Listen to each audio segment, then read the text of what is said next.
आज की इस क्लास में मुताला करेंगे बच्चों हमारी दरसी किताब गुलिस्तान अदब के हिस्सा नज़्म के सबक नंबर 10 का। और इस सबक का उन्वान है रूह अर्ज़ी आदम का इस्तकबाल करती है। ये सबक जो नज़्म है अल्लामा इकबाल की लिखी हुई नज़्म है, बहुत मशहूर नज़्म है। अल्लामा इकबाल के शेरी मजमूए बाले जिब्रील से इस नज़्म को अख़ज़ किया गया है, आपके लिए सबक के तौर पर शामिल किया गया है। अल्लामा इकबाल उर्दू अदब की बड़ी शख्सियत है। उर्दू से ताल्लुक़ रखने वाला शायद ही कोई ऐसा शख्स हो जो अल्लामा इकबाल को नहीं जानता हो। बहुत कद्दावर आप शायर हैं और आला दर्जे की आपकी शायरी है। आपकी शायरी शौक़ की शायरी है, आपकी शायरी इस्लाह की शायरी है। अपनी शायरी के ज़रिए आप मुआशरे की और कौम की इस्लाह करने की कोशिश करते हैं और यही नज़रिया है कि किसी तरह कौम के अंदर, मुल्क के अंदर सुधार आ जाए। अल्लामा इकबाल की नज़्म है जो हमारे लिए सबक के तौर पर शामिल की गई है। इस सबक को मैंने 3 हिस्सों में तकसीम किया है। पहले हिस्से में हम अल्लामा इकबाल की ज़िंदगानी के हवाले से और अल्लामा इकबाल की तर्ज़ तहरीर और ख़ुसूसियात कलाम के हवाले से हम मुख्तसर मालूमात हासिल कर चुके हैं। दूसरे हिस्से में हम नज़्म का मुताला कर चुके हैं। नज़्म रूह अर्ज़ी आदम का इस्तकबाल करती है। यहाँ मैं तीसरा हिस्सा लेकर आपके सामने हाजिर हूँ। इस हिस्से में हम दरसी किताब में दिए गए सवालातों की मश्क करेंगे। तो हम शुरू करते हैं सबक का तीसरा हिस्सा जिसका उन्वान है मश्की सवालात। बच्चों, रूह अर्ज़ी आदम का इस्तकबाल करती है। ये नज़्म इंसान को उसकी हैसियत बताने वाली नज़्म है, इंसान को बताने वाली नज़्म है कि हमारी पैदाइश का मकसद क्या है, हम क्या हैं, हमें पहचानना चाहिए अपने आप को और उसी के मुताबिक अपने कामों को अंजाम देना चाहिए। यहाँ पर हम इसी नज़्म से मुतालिक जो हमारी किताब में दिए गए हैं उन सवालातों की मश्क करेंगे, उनके जवाबात हासिल करेंगे। और सवालों के जवाब से पहले आपके लिए गौर करने वाले कुछ नुक्ते यहाँ पर दिए जाते हैं, गौर करने वाली बातें आपके लिए दी जाती हैं। सबक के अंदर हम इसका मुताला कर चुके हैं, समझ चुके हैं। एक बार फिर इसको पढ़ना है, समझना है और सीखने की कोशिश करनी है। पहला नुक्ता है आपके लिए, गौर करने की बात यह है कि पूरी कायनात में सबसे बेहतर तख्लीक इंसान की है। बाकी तमाम चीज़ें उसी के लिए पैदा की गई हैं। इस हकीकत को समझने के बाद फिर इंसान को अपने मनसब का शऊर भी होना हासिल करना चाहिए। ये बहुत बड़ी बात है। गौर करने वाली बात में आपको गौर करने के लिए और ताकीद की जा रही है कि इंसान अशरफुल मखलूकात है, सभी मखलूकात में अशरफ है, सबसे बेहतर इंसान को बनाया गया है।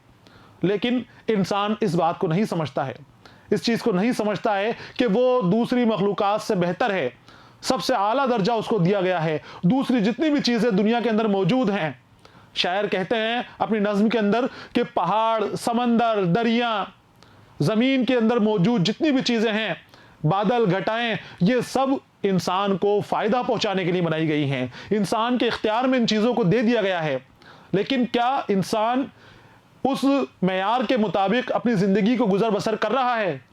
क्या इंसान अशरफुल मखलूकात बनने के कामों को अंजाम दे रहा है? क्या अशरफुल मखलूकात बनने के लायक है? क्या बदकारियों से दूर हो गया है? इस बात की तरफ तवज्जो दिलाने की कोशिश की गई है, बताया गया है। और हमें भी समझना चाहिए कि हमें अशरफुल मखलूकात बनाया गया है। कहते हैं कि पूरी कायनात में सबसे बेहतर तख्लीक इंसान है और दुनिया में जितनी भी दूसरी चीज़ें हैं वो सब इंसान के लिए ही फ़ायदे के लिए बनाई गई हैं, इंसान के आहत आजमाने के लिए बनाई गई हैं। अब इंसान को चाहिए कि अपने मनसब को पहचाने, अपने आप को पहचाने कि तुम क्या हो और किस लिए तुम्हें बनाया गया है, और फिर उसी के मुताबिक अपनी ज़िंदगी गुजर करे, उसी के मुताबिक अपने कामों को अंजाम दे, उसी के मुताबिक लोगों से सलूक करे, उसी के मुताबिक इंसान का अखलाक भी होना चाहिए। तो इस नज़्म के ज़रिए इंसान को हैसियत बताई गई है और मनसब बताया गया है कि तुम्हारा क्या मनसब है, तुम्हारा मकसद क्या है, किस लिए तुम्हें पैदा किया गया था और तुम क्या बन बैठे हो, किस तरह की बदकारियों में, फ़ाहिशियों में आप लगे हुए हो। उससे दूर रहने की सलाह, उससे दूर रहने की ताकीद अल्लामा इकबाल ने हमें की है।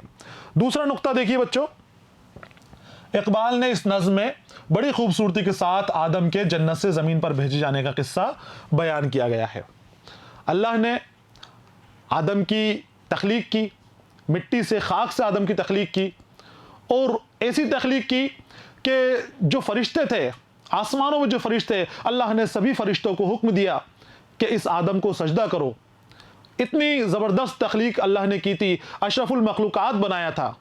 लेकिन फिर वहीं पर बात आ जाती है कि अल्लाह ने हमें इस तरह का बनाया कि फरिश्तों से हमें सजदा कराया, फरिश्तों को हुक्म दिया कि सजदा करो। लेकिन हम क्या हो गए हैं? हम किस तरह के कामों को अंजाम दे रहे हैं? क्या हम वही हैं जिनके आगे अल्लाह ने फरिश्तों को सजदा करने का हुक्म दिया था? हम बदकारियों के अंदर इतने खो गए हैं कि अगर हम उस बात को सोचते भी हैं तो शर्म आती है कि हम क्या होना चाहिए था, हमें किस मुकाम के ऊपर हम पहुंच सकते थे और हम क्या कर रहे हैं, किस मुकाम की तरफ हम जा रहे हैं, कितनी जिल्लत और परेशानियों को सहकर हम जिंदगी गुजर कर रहे हैं। तो अपने आप के अंदर तब्दीलियां लानी पड़ेंगी। जन्नत से ज़मीन पर भेजे जाने का जिक्र किया है और किस्सा बयान किया है कि अल्लाह ने आदम की तख्लीक की जन्नत के अंदर, फरिश्तों को सजदे का हुक्म दिया और फिर एक ऐसा भी वाक़या आया कि अल्लाह ने आदम अलैहिस्सलाम को ज़मीन के ऊपर भेजा कि आप ज़मीन के ऊपर जाइए, जन्नत से आप चले जाइए। और जब वो ज़मीन पर आए अल्लाह के हुक्म से, तो उस वक्त ज़मीन किस तरह से उनका इस्तकबाल करना चाहिए था, ज़मीन को किस तरह का उनका इस्तकबाल हुआ। फरिश्तों ने उनको जन्नत से रुखसत किया है, विदा किया है जन्नत से, और बहुत ताज़ीम के साथ, एहतराम के साथ उनको विदा किया है। अब ज़मीन किस तरह से उनका इस्तकबाल करती है वो इस नज़्म के अंदर बताया गया है। नज़्म बताया गया है कि ज़मीन उनको मुतारुफ करा रही है, दिखा रही है सब कुछ कि देखिए यहाँ पर पहाड़ भी है, यहाँ पर नदियाँ भी है, यहाँ पर झरने भी हैं, यहाँ पर तरह तरह की चीज़ें, तरह तरह के दरख्त मौजूद हैं, तरह तरह के जानवर मौजूद हैं, और ये सब आपके लिए हैं। इन सब के ज़रिए आपको ही फ़ायदा होगा, आपको ख़ुद को फ़ायदा उठाना है, आपको अपना जहन की रसाई के ज़रिए अपना जहन लगाकर नई नई तख्लीक़ात करनी है। जो तुम्हें दे दिया गया है इसमें तुम्हें इजाफ़ा करना है, इन चीज़ों को और आगे बढ़ाना है, और वो आप करोगे, इस दुनिया में रहते हुए करोगे। तो दुनिया जो रूह अर्जी है वो दुनिया से तारुफ करा रही है, आदम का बता रही है कि देखो तुम्हारे लिए इस दुनिया में क्या क्या मौजूद हैं, क्योंकि इससे पहले जन्नत में थे। जन्नत में कई चीज़ें ऐसी हैं जो दुनिया में नहीं है, या दुनिया हो सकता है कि जन्नत से अलहदा हो, तो किस तरह के हालात वहाँ थे, वहाँ पर इतनी परेशानियाँ नहीं थी, इतनी दिक्कतें नहीं थी, लेकिन यहाँ पर परेशानियों का सामना भी करना पड़ेगा, दिक्कतों का सामना भी करना पड़ेगा, यहाँ पर जहनी कश्मकश भी होगी और चीज़ों की कमी भी होगी। तो तुम्हें अब इसी तरह से ज़िंदगी गुजार बसर करनी है, इन्हीं चीज़ों के बीच में रहकर अपनी ज़िंदगी को गुजारना है। तो आदम की आमद पर ज़मीन की रूह बड़ी गर्म जोशी से उनका इस्तकबाल करती है और आदम को उनकी हकीकत बताती है कि तुम ज़रा गौर से अपने वजूद पर नज़र डालो, कायनात की हर शे सिर्फ तुम्हारे लिए तख्लीक की गई है, ये सब तुम्हारे ही महकूम है, महकूम यानी हुक्म के अंदर है, तुम्हारे ही इख्तियार के अंदर है ये सभी चीज़ें। फरिश्तों ने आदम को उनकी अज़मत का एहसास दिलाते हुए जन्नत से रुखसत किया था। फिर दुनिया में इसी तरह उनका शानदार पुरतपाक इस्तकबाल होना चाहिए था। नज़्म में इर्तिकाए ख्याल के साथ अल्फाज का इंतखाब और आहंग भी बहुत मुनासिब है। तो इस नज़्म के ज़रिए रूह अर्जी आदम का इस्तकबाल कर रही है, लेकिन हम शुरू में इस मौजू के ऊपर बात कर चुके हैं कि अल्लामा इकबाल अलामती शायरी करते हैं। यहाँ पर रूह अर्जी आदम का इस्तकबाल तो कर रही है, लेकिन आदम को उनकी वजूद से आगाह करा रही है, उनकी हकीकत बता रही है कि तुम क्या हो, तुम कौन हो। अब यहाँ पर आदम कौन है, आदम अलैहिस्सलाम को थोड़ी अल्लामा इकबाल बताएंगे। वो आदम बात कर रहे हैं इंसानों की, वो हमारी बात कर रहे हैं।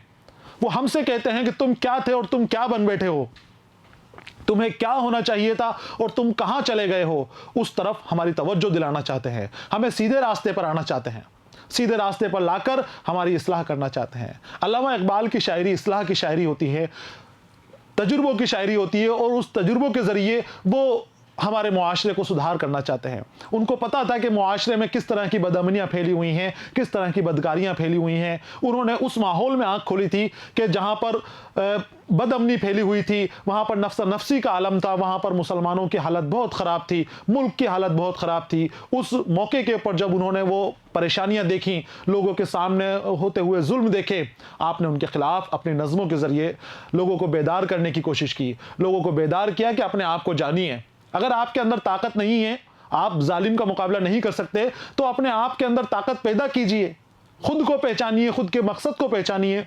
मकसदियत पर जोर देते हैं, शायरी के ज़रिए लोगों की खुदी को जगाने की कोशिश कर रहे हैं कि हर इंसान का एक मकसद होता है, हर इंसान का एक अंदरूनी ऐसा मंजर होता है, ऐसा मकसद होता है कि जिसको लिए वो पैदा किया जाता है, जिसको पूरा करना उसका फ़र्ज़ होता है।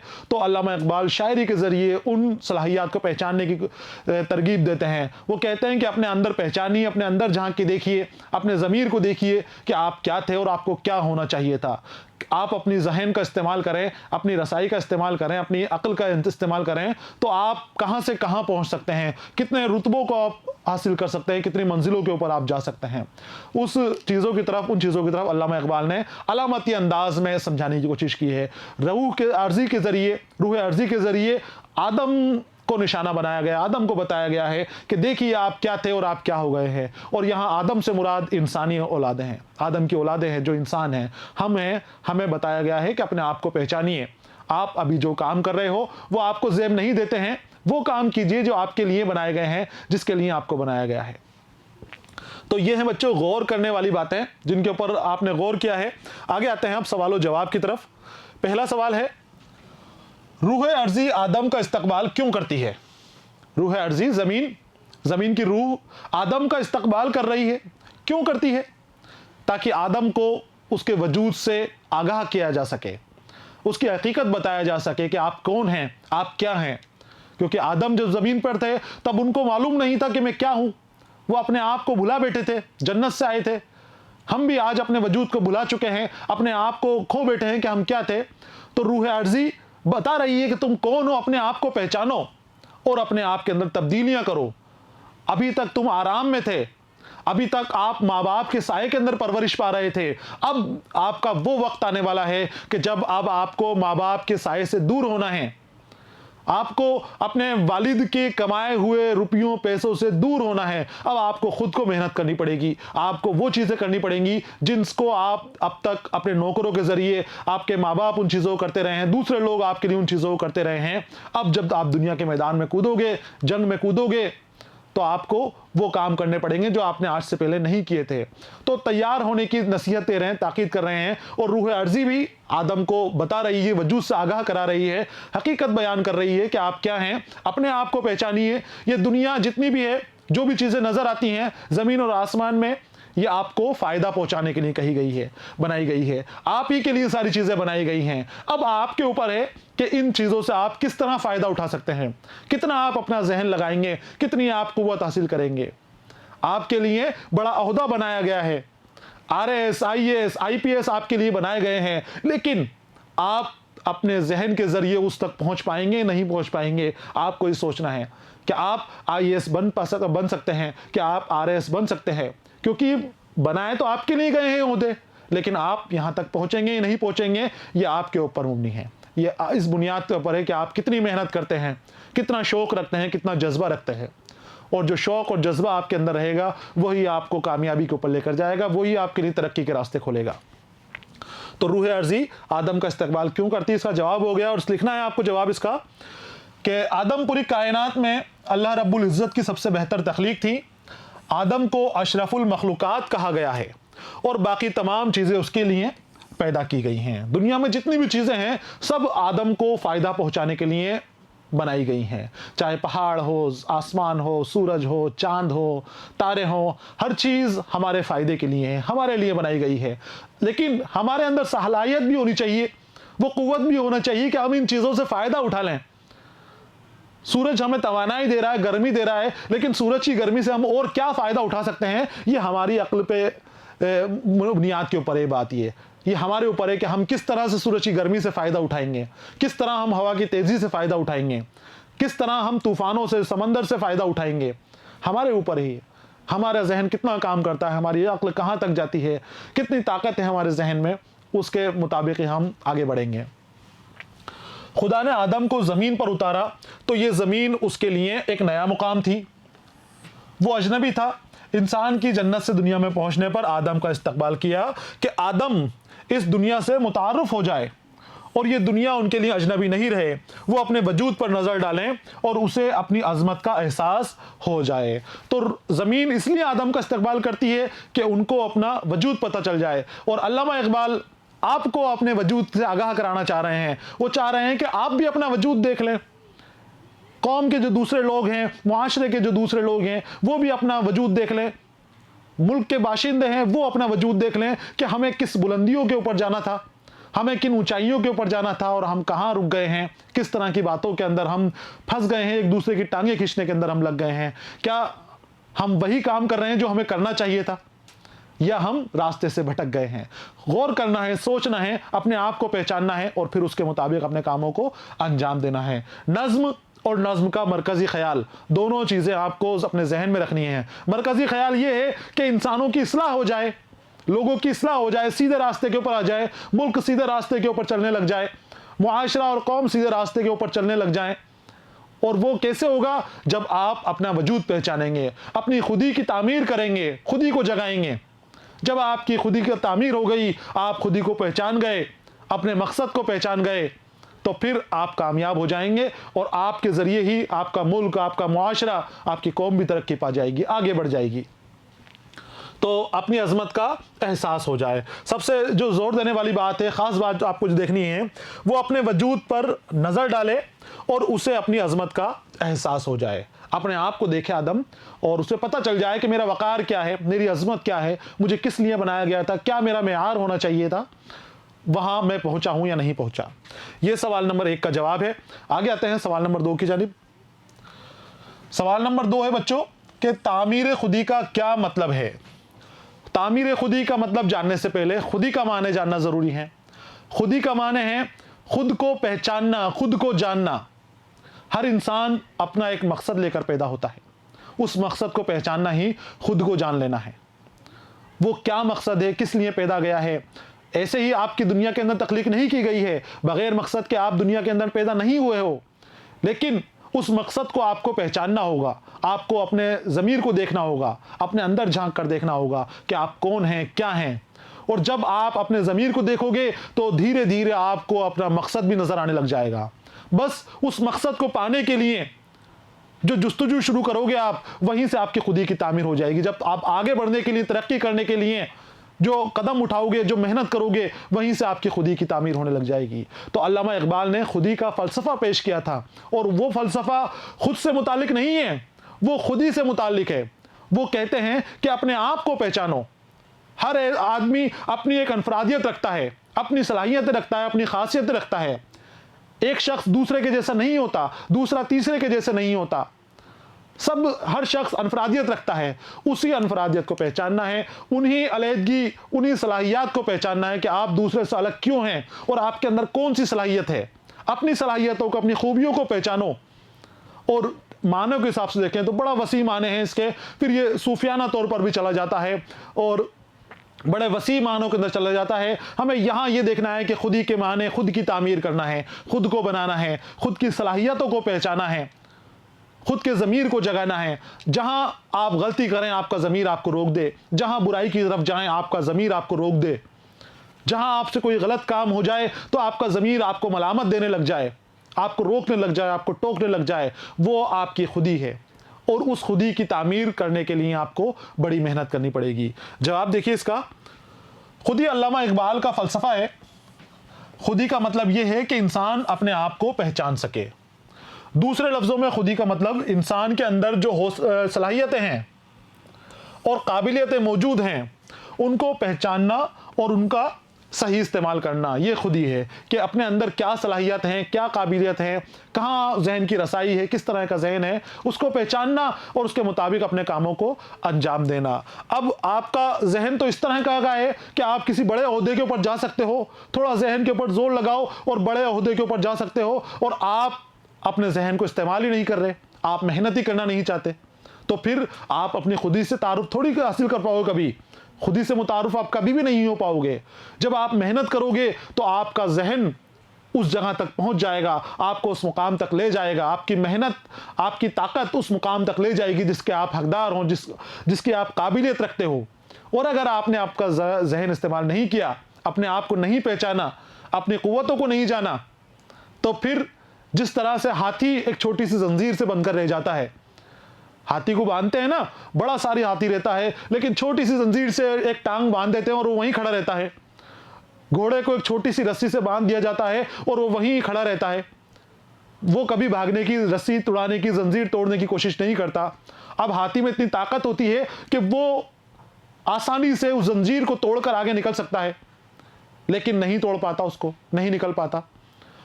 यही हमारे हाल हैं कि हमें हमारा अंदाज़ा नहीं है कि हम क्या हैं। अगर उस हाथी को अंदाज़ा हो जाए, अपनी क़ुव्वत का अंदाज़ा हो जाए, तो वो कभी का वहाँ से रस्सी को तोड़ कर निकल जाए।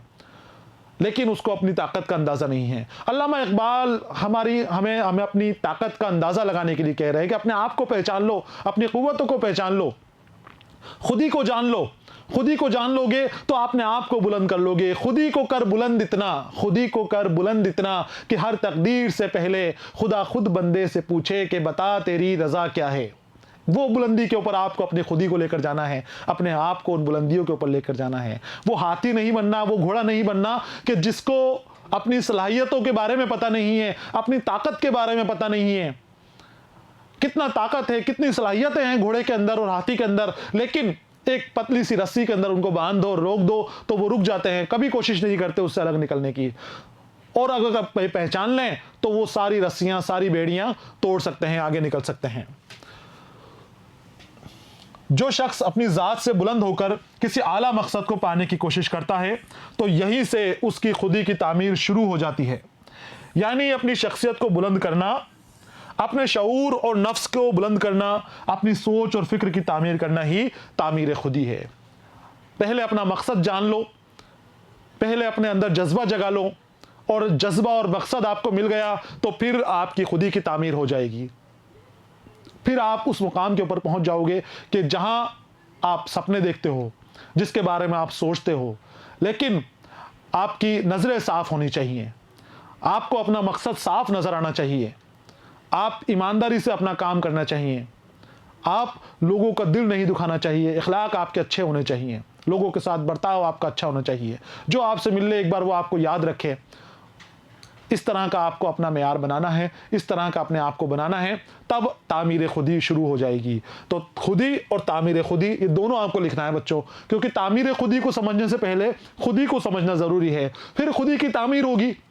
तामीर यानी उसकी शक्ल देना, उसको सूरत देना किसी चीज़ को। तो यहाँ पर पहले खुदी को समझें और उसके बाद तामीर खुदी को। आसान है और आसानी से आप इसका जवाब भी लिख सकते हैं। तीसरा सवाल है, इस नज़्म का बुनियादी ख्याल क्या है? बुनियादी ख्याल, अल्लामा इकबाल ने क्यों नज़्म लिखी है? क्या वो ये बताना चाहते हैं कि रूह अर्ज़ी ने आदम का इस्तकबाल किया है? नहीं, वो हमें हमारी सच्चाई बताना चाहते हैं, वो हमें अपने वजूद से आगाह कराना चाहते हैं। जो अभी आया कि तामीर खुदी, वो हमें हमारी खुदी से मुतारुफ कराना चाहते हैं, हमें हमारी खुदी के बारे में बताना चाहते हैं। अल्लामा इकबाल हमें बेदार करना चाहते हैं, हमें पस्तियों से निकालना चाहते हैं। इस नज़्म का मरकज़ी ख्याल ये है कि इंसान अपने आप को पहचाने, अपनी क़ुव्वतों को पहचाने, अपनी सलाहियतों को पहचाने, और अपनी क़ुव्वतों और सलाहियतों को, अपनी अक्ल को पहचानने के बाद उसके मुताबिक कामों को अंजाम दे। फिर वो काम भी ऐसे करे कि जो उसके मेयार के मुताबिक हों, जिस तरह के काम उसको करना चाहिए, जिस लिए उसकी तख्लीक की गई है, जो उसका मकसद है, उस मकसद को पहचान कर अपने कामों को अंजाम दे। तो यही इस नज़्म का बुनियादी ख्याल है कि इंसान अपने आप को पहचाने और पहचानने के बाद जो उसका मेयार है, जो उसका मुकाम है, मुकाम तो बहुत बुलंद है, बहुत बाला है, उसी मुकाम के मुताबिक अपनी ज़िंदगी को गुजारे और उसी मुकाम के मुताबिक अपना जो लोगों से मिलना जुलना, अखलाक वगैरह वो इख्तियार करे। तो इस्लाह इसका नज़रिया है। जवाब देखिए इसका, इस नज़्म का बुनियादी ख्याल इंसान को खुद से मुतारुफ कराना है। इस नज़्म के ज़रिए अल्लामा इकबाल इंसानों को बताना चाहते हैं कि वो अशरफुल मखलूक़ात हैं। ये बहुत बड़ी बात है, आप इसको समझ लें कि आप अशरफुल मखलूक़ात हैं। सभी मखलूक़ात में, जितनी भी दुनिया के अंदर मखलूक़ात हैं, उनमें सब में आपको अशरफ बनाया गया है, सबके ऊपर आपको शर्फ दिया गया है, बेहतर हैं आप, सबसे अच्छी हैं। तो आप अशरफुल मखलूक़ात जब हैं, आपके जैसी कोई मखलूक़ात इस दुनिया के अंदर नहीं है, दूसरा कोई आपके बराबरी नहीं है, तो उसी के मुताबिक अपने आप को ढालें, उसी के मुताबिक आप अपने आप को लोगों के सामने पेश करें। तो इंसान को अशरफुल मखलूक़ात बनाया गया है, और बाकी तमाम चीज़ें हैं, यानी जो हैवान हैं, जो दरख्त वगैरह हैं, और दुनिया में जो दूसरी चीज़ें मौजूद हैं, पहाड़ वगैरह, और भी जो इसमें जानदार हैं दुनिया के अंदर, वो सब आपकी बेहतरी के लिए बनाई गई है, आपको फ़ायदा पहुंचाने के लिए बनाई गई है। यानी पहले अशरफुल मखलूक़ात और उसके बाद जो दूसरी मखलूक़ात हैं वो अशरफुल मखलूक़ात को फ़ायदा पहुंचाने के लिए बनाई गई हैं। आपके लिए, इंसानों के लिए सारी चीज़ें बनाई गई हैं और इसका फ़ायदा इंसानों को ही हासिल होता है। अब सलाहियत जैसी जैसी जिसके अंदर मौजूद है, जैसी जैसी अक्ल जिसके अंदर मौजूद है, वो उन चीज़ों का उसी तरीके से फ़ायदा उठाता है। इस हकीकत को समझने के बाद फिर इंसान को अपने मनसब का शऊर भी हासिल करना चाहिए और उसी के मुताबिक अपने कामों को अंजाम देना चाहिए। ये जो मरकज़ी ख्याल है इसको आप याद कर लें, समझ लें, और इम्तिहानों में अगर आपसे पूछा जाए, मरकज़ी ख्याल पूछा जाएगा तो खुलासे के अंदर भी आप इसको साथ में लिख सकते हैं, और बंद दे दिया जाए और उसका खुलासा पूछा जाए तो उस बंद के जो सयाक व सबाक और हवाला आप देंगे तो हवाले के साथ भी आप इसको लिख लें। तो ये ज़रूरी है आपके लिए कि आपके जहन में ये चीज़ रहे, इसको आप याद कर लें और लिखने के बाद उसको याद करें। आगे आते हैं सवाल नंबर 4 की जानिब। इकबाल की शायरी का इम्तियाज़ क्या है? इम्तियाज़ फ़ौक़ियत, बरतरी, अबतरी। इकबाल की शायरी के अंदर दूसरे शोरा से हटकर क्या चीज़ है जो इकबाल को ख़ास बना देती है? इकबाल क्या है? हम इस बात को इकबाल के इस शेर के ज़रिए ही समझ सकते हैं कि अल्लामा इकबाल का शेर है कि हज़ारों साल नरगिस अपनी बेनूरी पे रोती है, बड़ी मुश्किल से होता है चमन में दीदावर पैदा। अल्लामा इकबाल जो हस्ती हैं, जिस तरह के इनके अशार हैं और जो फ़िक्र है इनकी, उस तरह के शायर अल्लामा इकबाल के बाद कोई पैदा नहीं हुआ। ना तो अल्लामा इकबाल से पहले उस तरह के शेर, उस तरह की शायरी और उस तरह के शायर देखने को मिलते हैं, और ना ही अल्लामा इकबाल के बाद कोई ऐसा शख्स आया है जो इस तरह की शायरी कह सके। अल्लामा इकबाल अपने आप के अंदर अनफरादी हैसियत रखते हैं और दूसरे शोरा से बिल्कुल अलग हैं। उनका अंदाज़ बयान भी बिल्कुल अलग है, उनकी तर्ज तहरीर भी अलग है, उनके असलूब भी अलग हैं और उनका ख़यालात भी अलग हैं। उनके ख़यालात हमेशा इस्लाह के ख़यालात हैं। वो अपनी नज़मों के ज़रिए, अपनी शायरी के ज़रिए मुआशरे की इस्लाह करते हैं। अल्लामा इकबाल जिस दौर में पैदा हुए वो दौर बदहाली का दौर था, बदअमनियों का दौर था। उस दौर के अंदर कौम को सताया जा रहा था, परेशान किया जा रहा था, कदरें गिर रही थी, इंसानियत की कदरें गिर रही थी। उस दौर के अंदर बर्बादियाँ फैली हुई थी। आपने जब आंखें खोली और उन चीज़ों को देखा तो उसको महसूस किया, दर्द महसूस किया, और आगे चलकर एक दौर ऐसा आया कि आपने उस दर्द को ही, उन बदहालियों को ही, उस बदअमनियों को ही अपनी शायरी के ज़रिए सुधारने की कोशिश करने लगे। लोगों के फ़िक्र के अंदर तब्दीलियाँ करने की शुरुआत करने लगे। छोटी छोटी आप नज़में लिखते थे, आसान से मौज़ूआत के ऊपर आप नज़में लिखते थे, अलामती अंदाज़ में आप लिखते थे और अलामती अंदाज़ के अंदर आप इस्लाह की कोशिश किया करते थे। अल्लामा इकबाल की शायरी से मुतालिक मुख्तसर नोट है जिसे आपको लिख लेना है। शायरी का इम्तियाज़ यहाँ पर पूछा गया है तो हम इम्तियाज़ के बारे में ही बात करेंगे, और इम्तियाज़ के माने आपको फ़ौक़ियत से देखने हैं। अलग हटकर, क्यों अलग हटकर हैं वो, दूसरे शायरों के जैसे क्यों नहीं है, किस बात पर उनको फ़ौक़ियत हासिल है, फ़ौक़ियत के ऊपर हम यहाँ पर बात करेंगे। अल्लामा इकबाल उर्दू के सबसे बड़े फ़लसफ़ी शायर हैं। अपनी शायरी के ज़रिए आपने फ़लसफ़े दिए हैं और उन फ़लसफ़ों को आगे भी बढ़ाया है, उन फ़लसफ़ों को दिया भी है और आगे भी बढ़ाया है और ख़ुद ने जीकर भी दिखाया है उन फ़लसफ़ों को। उनका मशरिकी और मगरिबी फ़िक्र का मुताला बहुत वसी था।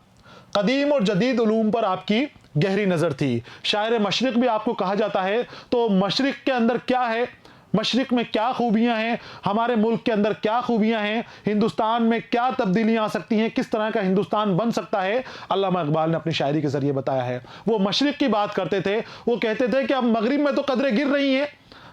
यहाँ बताया गया है कि आपका मुताला बड़ा वसी था, मशरिक़ और मगरिब का मुताला आपका वसी था। आपने मगरिब की गिरती हुई कदरों को देखा था, इंसानियत के गिरते हुए मेयार को देखा था। यहाँ आपने देखा कि मशरिक़ के लोग बेदार नहीं हैं लेकिन इनमें इंसानियत बाकी है। तो आपने मशरिक़ को ही वो जगह करार दी कि जहाँ पर वो सूरज तुलू होगा, वो सूरज की रोशनी आएगी जो पूरी दुनिया की रहनुमाई करेगी, पूरी दुनिया की पेशवाई करेगी। वो मशरिक़ से ही किरण निकलेगी, मशरिक़ से ही उम्मीद की नज़र किरण आपको नज़र आती है। तो मशरिक़ और मगरिब का मुताला आपका बड़ा वसी था। जदीद उलूम के ऊपर और कदीम उलूम के ऊपर आप गहरी नज़र रखते थे। उन्होंने 20वीं सदी की ज़हनी, मुआशरती और इखलाकी मसाइल का जायज़ा इंतहाई बालिग़ नज़रों के साथ लिया था। इकबाल की शायरी में तख़य्युल की अज़मत, वुसअत नज़र और रिफ़त फ़िक्र के जज्बात और ख़यालात के साथ ही फ़लसफ़ा अमल को बुनियादी हैसियत अता की है। आपने अपनी शायरी के ज़रिए अपना नज़रिया भी बड़ा कर लिया, अपने फ़िक्र को भी आसमानों की ऊंचाई तक पहुँच गए और आपने वो बुलंद परवाज़ी की अपनी शायरी के ज़रिए कि आपकी शायरी दूसरे शोरा से उम्दा बन पड़ी है, बेहतरीन बन पड़ी है। इसके साथ ही जो चीज़ें आपकी शायरी में नज़र आती हैं वो खुद ही है, अमल, इश्क, ज़मा व मुका का तसव्वुर आपकी शायरी के अंदर मिलता है। इंसानी जबर व इख्तियार की आप बातें करते हैं। इस तरह के मौज़ूआत के ऊपर अल्लामा इकबाल के शार हमारी इज्तिमाई फिक्र का हिस्सा बन चुके हैं। ये वो मौज़ूआत हैं जहां ज़्यादातर मौक़ों के ऊपर अल्लामा इकबाल की शायरी मौजूद है।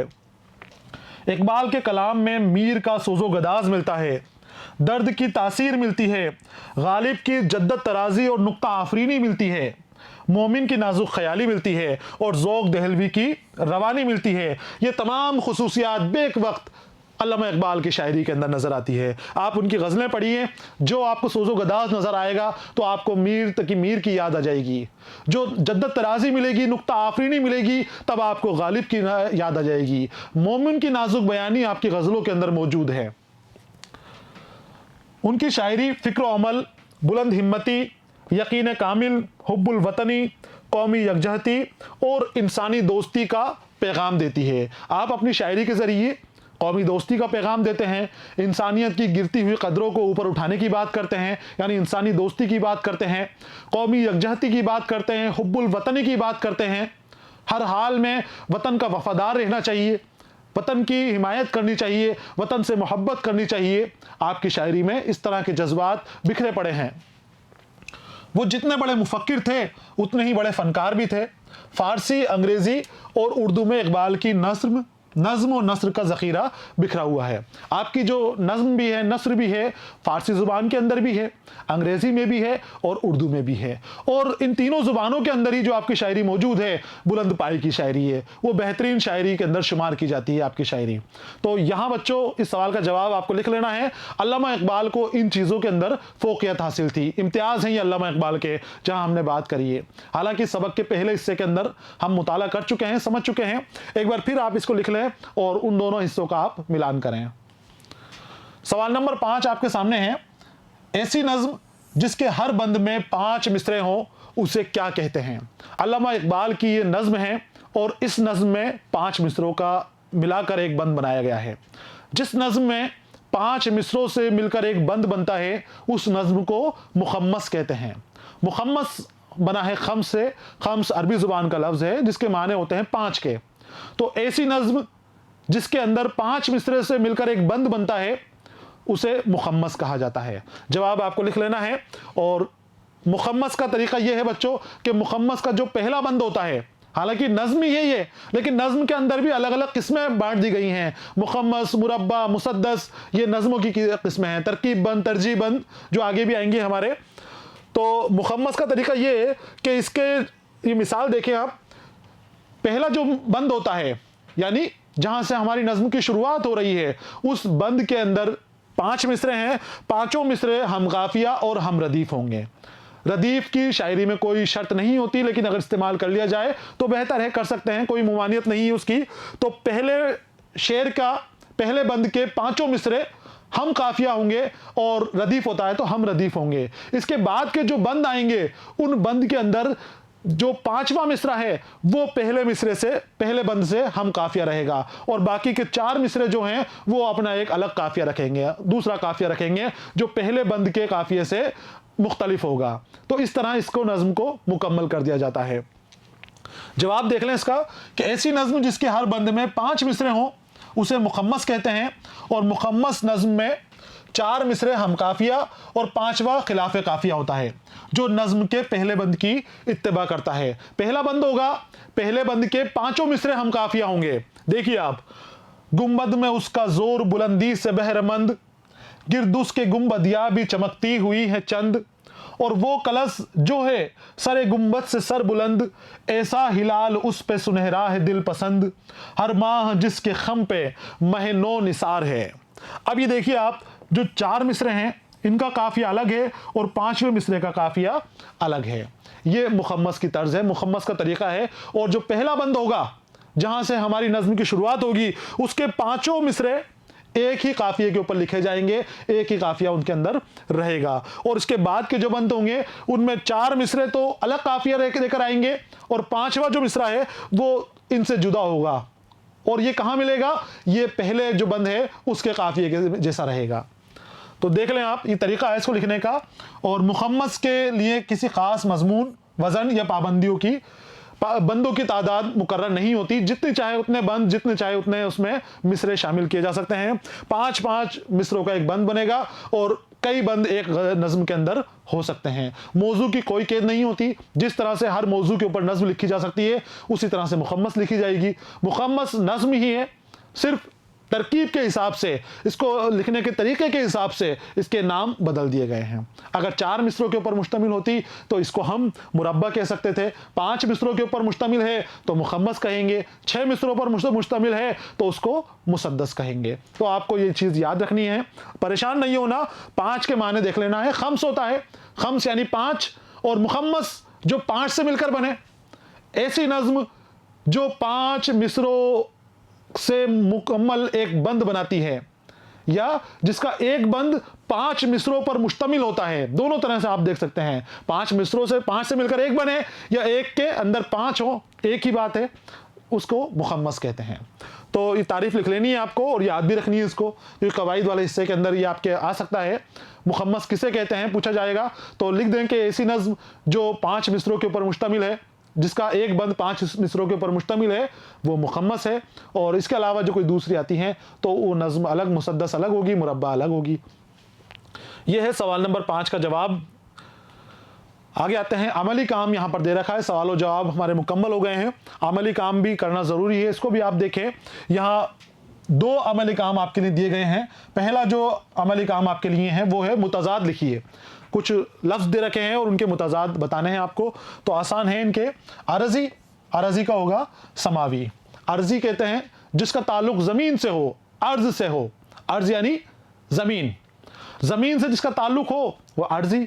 तो इसका मुतज़ाद क्या होगा? ज़मीन का क्या होता है? आसमान, समा।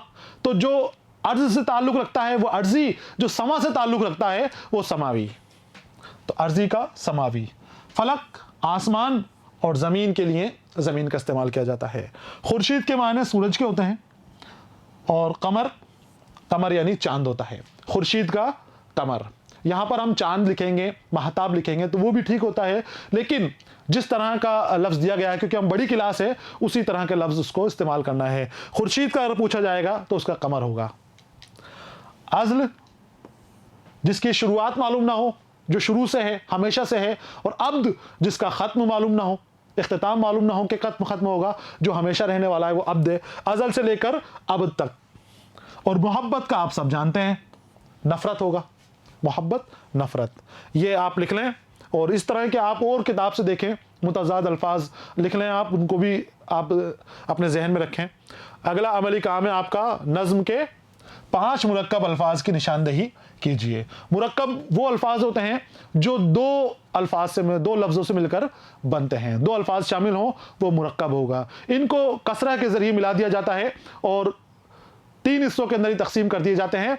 देखिए आप इसको, जलवा-ए बेपर्दा, जलवा-ए बेपर्दा, अय्याम-ए जुदाई, अय्याम-ए जुदाई, मौरका-ए बीमो-रजा, गुंबद-ए अफलाक, गुंबद-ए अफलाक, और पेशे नज़र। इस तरह के 5 और आपको अपनी किताब में छांटने हैं और उनको लिखने हैं।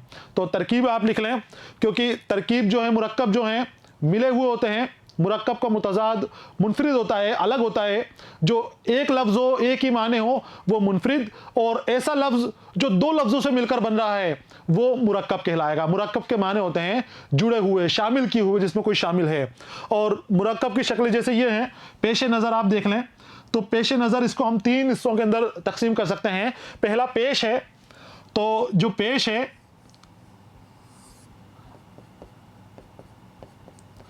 पेश जो है इसको हम कहेंगे मुजाफ। पेश मुजाफ कहा जाएगा। और नज़र है, नज़र कहलाएगा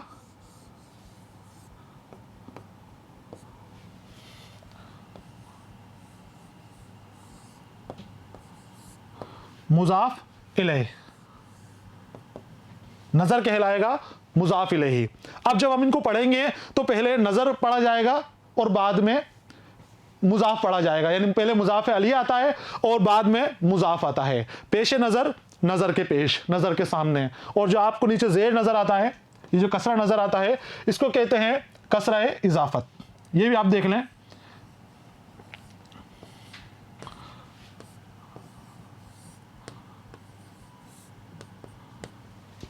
ये है ज़ेर जो है कसरा है इसाफत कहलाता है। तो कई शक्लें होती हैं इनकी। ये मुरक्कब इजाफ़ी है, तरकीब इजाफ़ी है जिस तरह से इसको जोड़ा गया है। और भी कई तरकीबें हैं जो आने वाले वक्त के अंदर जो कवाइद वाला हिस्सा आएगा हमारा उसके अंदर शामिल की गई हैं।